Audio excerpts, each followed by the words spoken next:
ಅವ್ರನ್ನೊಬ್ಬನ್ನ ಕೂರಿಸ್ಬೇಕು, ಇವ್ರನ್ನ ಒಬ್ಬನ ಒಳಗಡೆ ಕರ್ಕೋಬೇಕು ನನ್ನ ಪ್ರಕಾರ. ಬಿಗ್ ಅವತ್ತು ಅವರಿದ್ರು ಕೂಡ ಒಳ್ಳೆ ಸ್ಕೋರ್ ಮಾಡಿಕೊಟ್ರು ಅವರು. ಆಕ್ಚುಲಿ ಕೃಣಾಲ್ ಪಾಂಡ್ಯ 1 ಓವರ್ಗೆ ಬೌಲಿಂಗ್ನ ಮಾಡಿದ್ರು. ಅವರು ಮತ್ತೆ ಸುರೇಶ್ ಏನಿದ್ದಾರೆ ಅವ್ರು 3 ಓವರ್ಸ್ ಮಾಡಿದ್ರು.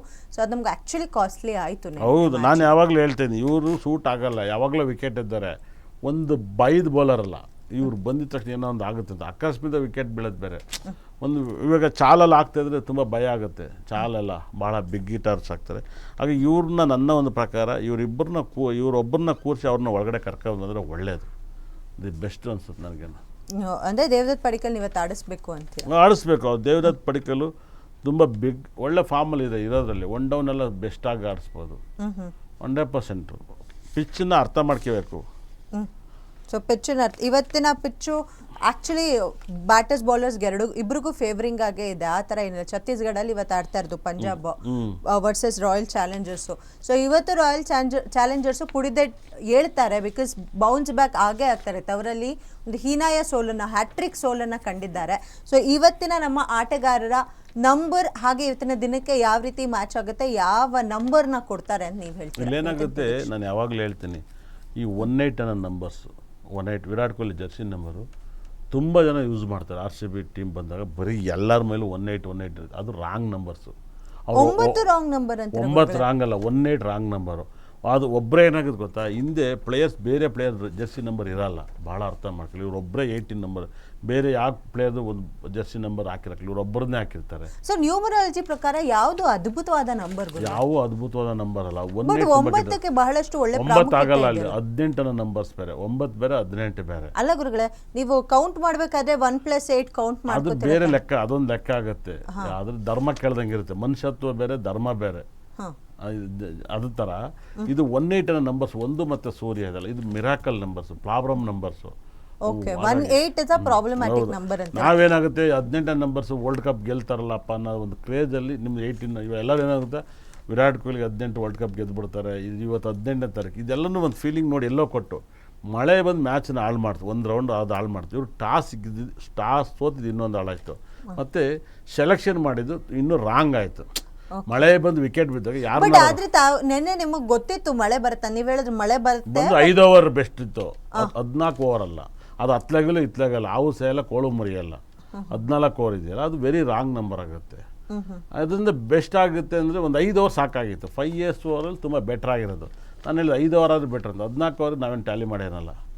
14 ಓವರೇ ಬೇರೆ, 5 ಓವರೇ ಬೇರೆ. ಸೊ ಅಂದರೆ ನೆನ್ನೆ ಟ್ಯಾಲಿ 5 ಓವರ್ಗೆ ಮಾಡಿದ್ರು. ನಾನು ಅಷ್ಟೇ, ಮಳೆ ಬಂದು 5 ಓವರ್ ಆಡಿ ಸಾಕು ಬೆಂಗಳೂರಿದ್ದಂತ. ಆದರೆ ಅದರಲ್ಲೂ ಟಾಸ್ ಸೋತರು, ಭಾಳ ವಿಶೇಷ. ಟಾಸ್ ಸೋತರು 14 ಓವರ್ ಫಸ್ಟ್ಗೆ ಮಳೆ ಬಂದು ಬೆಂಗಳೂರು ಪಿಚ್ಚಲ್ಲಿ. ಬೇಕಂದರೆ ಅದು ಮತ್ತೆ ಬ್ಯಾಟಿಂಗ್ ಆಡೋದು ಕಷ್ಟ ಆಗುತ್ತೆ. ಓಕೆ, ಸೊ ಇವತ್ತಿನ ಪ್ಲೇಯರ್ಸ್ ಭವಿಷ್ಯ ಹೇಳ್ಬಿಡಿ, ಹೇಗೆ ಆಡ್ಬೋದು ರಜತ್ ಪಾಟೀದಾರ್ ಅವರು? ಅವ್ರಿಗೆ ನಂಬರ್ಗೆ ಹೇಗಿದೆ? ಬಿಕಾಸ್ ಅವ್ರದ್ದು 29 ಚಿತ್ತಾ ನಕ್ಷತ್ರ. ರಜತ್ ಪಾಟೀದಾರ್ ಅವರಿಗೆ ಇವತ್ತು ಭಾಳ ವಿಶೇಷವಾದ ದಿನ. ಇವತ್ತು ಚೆನ್ನಾಗಿದೆ, ಇವತ್ತಾರು ಚೆನ್ನಾಗಿದೆ. ಇವತ್ತಾರು ಟಾಸ್ ಗೆಲ್ಲಿ. ಇವತ್ತು ಟಾಸ್ ಗೆಲ್ಲಿ. ಸೊ ನಿಮ್ಮ ಪ್ರಕಾರ ಟಾಸ್ ಗೆದ್ರೆ ಟಾಸ್ ಬಹಳ ಇಂಪಾರ್ಟೆಂಟ್. ಹೌದು, ಟಾಸ್ ತುಂಬಾ ಇಂಪಾರ್ಟೆಂಟ್. ಟಾಸ್ ಗೆದ್ರೆ ಫೀಲ್ಡಿಂಗ್ ತಾತಾರೆ, ಎಲ್ಲೋ ರೇರು. ಹಾಗಾಗಿ ಅದು ಟಾಸ್ ಬಹಳ ಇಂಪಾರ್ಟೆಂಟ್ ಆಗುತ್ತೆ. ಓಕೆ, ಸೊ ಟಾಸ್ ಗೆಲ್ಲೋದು ತುಂಬಾ ಅಂದರೆ ತುಂಬಾ ಇಂಪಾರ್ಟೆಂಟು ಅಂತೀರಾ? ತುಂಬಾ ಇಂಪಾರ್ಟೆಂಟು. ಓಕೆ, ಟಾಸ್ ಗೆದ್ರೆ ಯಾವ ತಂಡ ಟಾಸ್ ಗೆಲ್ಲುತ್ತೋ ಅದು ಇವತ್ತಿನ ಮ್ಯಾಚು ಗೆಲ್ಲುತ್ತಾ? ಆ ಥರನೂ ಆಗ್ಬೋದು. ಅದು ಕಷ್ಟ ಆಗುತ್ತೆ ಈ ಪಿಚ್ಚಲ್ಲಿ. ಈ ಪಿಚ್ಚಲ್ಲಿ ಏನು ಬೇಕಾಗುತ್ತೆ, first batting, second batting. Toss ನಮ್ಮ RCB ಟೀಮಲ್ಲಿ ಮಾತ್ರ ನೀವು ಟಾಸ್ ಗೆಲ್ಲಬೇಕು, ಭಾಳ ಇಂಪಾರ್ಟೆಂಟ್. ಇಲ್ಲೇನು ಎರಡೂ ಮಹತ್ವ ಆಗಲ್ಲ, ಫಾರ್ಮಿಗೆ ಬರೋದು ಇಂಪಾರ್ಟೆಂಟ್ ಆಗುತ್ತೆ. ಸೊ ವಿರಾಟ್ ಕೊಹ್ಲಿ ಅವರ ಪರ್ಫಾರ್ಮೆನ್ಸ್ ಹೇಗಿರುತ್ತೆ ಇವತ್ತು? ವಿರಾಟ್ ಕೊಹ್ಲಿ ನೋಡಿ, ಅವರು 5ನೇ ತಾರೀಕಲ್ಲಿ ಹುಟ್ಟಿರೋ 11ನೇ ತಿಂಗಳು 1988. ಇವ್ರಿಗೆ ಏನಾಗುತ್ತೆ, ಗುರು ಯಾವಾಗಲೂ ಇವ್ರಿಗೆ ಕೆಟ್ಟವನು ಅಂತ ಹೇಳ್ತಿದ್ದೆ. ಮೊನ್ನೆ ಮ್ಯಾಚ್ ಆಡ್ಬೇಕಾದ್ರೆ ಧನುಷ್ ರಾಶಿ ಪರಿಪೂರ್ಣ ಆಗಿತ್ತು. ಇವತ್ತು ವಿರಾಟ್ ಕೊಹ್ಲಿಗೂ ಸೇಮ್ ನಕ್ಷತ್ರ ಜನ್ಮತಾರೆ ಆಗುತ್ತೆ. 100% ಮಕರದಲ್ಲಿ ಬರೋ ನಕ್ಷತ್ರ ಕೃತಿಕ ಉತ್ತರಾಷಾಢ ನಕ್ಷತ್ರ ಆಗುತ್ತೆ. ಜನ್ಮತಾರೆ ಅವರೇಜ್ ಆಗಿರುತ್ತೆ. ಸಂಜೆ ಹೊತ್ತಿಗೆ ಮ್ಯಾಚ್ ಹೊತ್ತಿಗೆ ಕರೆಕ್ಟ್ ಆಗುತ್ತೆ. 2:30-3 ಗಂಟೆಗೆ ಟಾಸ್ ಆಗುತ್ತೆ. ಓಕೆ, ಸಾಲ್ಟ್ ಅವರ ಪರ್ಫಾರ್ಮೆನ್ಸ್ ಹೇಗಿರುತ್ತೆ ಇವತ್ತು? ನೆನ್ನೆ ಥರನೇ 4-5 ರನ್ಗೆ ಇಲ್ಲ. ಸಾಲ್ಟ್ ಹೆಂಗೆ ಅಂದರೆ ಅವರು ಬಿಗ್ ಹಿಟರ್ಸ್ ಆಗಿ ಸೆಲೆಕ್ಷನ್ ಮಾಡ್ತಿದ್ದಾರೆ. ಇವತ್ತು ಬಿಗ್ ಹಿಟರ್ ಆಗ್ಬೋದು. ಟಿಮ್ ಡೇವಿಡ್ ನೆನ್ನೆ ನಮ್ಮ ಆ್ಯಕ್ಚುಲಿ ಮ್ಯಾಚ್ನ ಉಳಿಸ್ತವ್ರೆ ಅವರು. Tim David 50 run half century ಹೊಡೆಯೋ ಮುಖಾಂತರ ಒಳ್ಳೆ ಸ್ಕೋರ್ ಮಾಡಲಿಕ್ಕೆ ಕಾರಣಕರ್ತರು. ಸೊ ಟಿಮ್ ಡೇವಿಡ್ ಹೇಗೆ ಆಡ್ಬೋದು ಇವತ್ತು? ಸೊ ಅವ್ರು ಯಾವಾಗಲೂ ಆಡ್ತಾರೆ, ಅವ್ರು ಚೆನ್ನಾಗಿ ಆಡ್ತಾ ಇದ್ದಾರೆ, ಫಾರ್ಮಲ್ಲಿದ್ದಾರೆ, ಬೆಸ್ಟ್ ಫಾರ್ಮಲ್ಲಿದ್ದಾರೆ. ಬರೀ ನಾವು ಇವ್ರ ಹೆಸರು ಹೇಳ್ತೀವಿ, ಇನ್ನೂ ಬೇರೆಯವರು ಕೂಡ ಚೆನ್ನಾಗಿ ಆಡ್ಬೋದು. ಟಿಮ್ ಡೇವಿಡ್ ಅವ್ರ ಡೇಟ್ ಆಫ್ ಬರ್ತ್ 16ನೇ ತಾರೀಕು. ಹಾಗಾಗಿ ಚೆನ್ನಾಗಿ ಆಡ್ತಾರೆ. 3ನೇ ತಿಂಗಳು 1996. ಮಕರ ರಾಶಿ ಶ್ರವಣ ನಕ್ಷತ್ರ, ಇವತ್ತು ಅವ್ರದ್ದೇ ರಾಶಿ ಆಗಿರುತ್ತೆ. ಕಾದು ನೋಡ್ಬೇಕು ಏನು ಮಾಡ್ತಾರೆ ಅಂತ, ಏನ್ ಮಾಡ್ತಾರೆ ಅಂತ ಕಾದು ನೋಡಬೇಕು. ಸೊ ಭುವನೇಶ್ವರ್ ಕುಮಾರ್. ಭುವನೇಶ್ವರ್ ಕುಮಾರ್ದು ಅವ್ರ ಡೇಟ್ ಆಫ್ ಬರ್ತ್ 15ನೇ ತಾರೀಕು. ಇವತ್ತು ಅವ್ರು ತುಂಬ ಚೆನ್ನಾಗಿದೆ. ಓಕೆ ಇದರಲ್ಲಿ ಸ್ವಾತಿ ನಕ್ಷತ್ರ ಬೇರೆ. ಭುವನೇಶ್ವರ್ ಕುಮಾರ್ ಇರೋದ್ರಲ್ಲಿ ಬೆಟರ್ ಬೌಲರ್ ಆಗಿರ್ತಾರೆ, ಓಕೆ ಬೆಟರ್ ಬೌಲರ್ ಆಗಿರ್ತಾರೆ. ತುಂಬ ಚೆನ್ನಾಗಿರ್ತಾರೆ.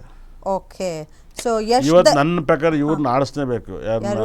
ದೇವದತ್ ಪಡಿಕಲ್ ಆಡಿಸ್ಲೇಬೇಕು. ದೇವದತ್ ಪಡಿಕಲ್ ಆಡಿಸ್ಲೇಬೇಕು. ಅವ್ರು ಆಡಿಸ್ದಲ್ಲ ಇದ್ರ ದಡ್ರಾಗ್ತಾರೆ. ಅಂಥ ಒಳ್ಳೆ ಬ್ಯಾಟ್ಸ್ಮನ್ನು, ತುಂಬ ಚೆನ್ನಾಗಿ ಬೌಲಿಂಗು ಮಾಡ್ತಾರೆ. ಒಂದು ಸ್ಪಿನ್ ಬೌಲಿಂಗ್ ಏನೋ ಸ್ವಲ್ಪ ಮಾಡ್ತಾರೆ ಅನ್ಸುತ್ತೆ. ಸೊ ದೇವದತ್ ಪಡಿಕಲ್ ಬದಲು ಬಾಂಡ್ಗೆ ಅವ್ರನ್ನ ಆಡ್ಸಿದ್ರು, ಬಟ್ ಅವ್ರ ಪರ್ಫಾರ್ಮ್ ಚೆನ್ನಾಗಿ ಮಾಡಲಿಲ್ಲ. ಬೇಕಾಗಿಲ್ಲ. ಎಸ್ಟರ್ಡೇ ಅವರಿಗೆ ಚಾನ್ಸ್ ಸಿಕ್ಕಿತ್ತು. ನನ್ನ ಪ್ರಕಾರ ಅವ್ರಿಗೆ IPL ಆಡೋಕ್ಕೆ ಕ್ರೇಜ್ ಇಲ್ಲ ಅವ್ರಿಗೆ. ನಾನು ನೋಡಿ ಆ ಸ್ಟೈಲ್ ಇಲ್ಲ. ಫಸ್ಟ್ ಮ್ಯಾಚ್ ಎಲ್ಲರೂ ಆಡ್ತಾರೆ ಹಂಗಲ್ಲ. ಮೊನ್ನೆ 14 ವರ್ಷದೊಳಗೆ ಆಡಿಲ್ವಾ? ಹೌದು. ಅವ್ನು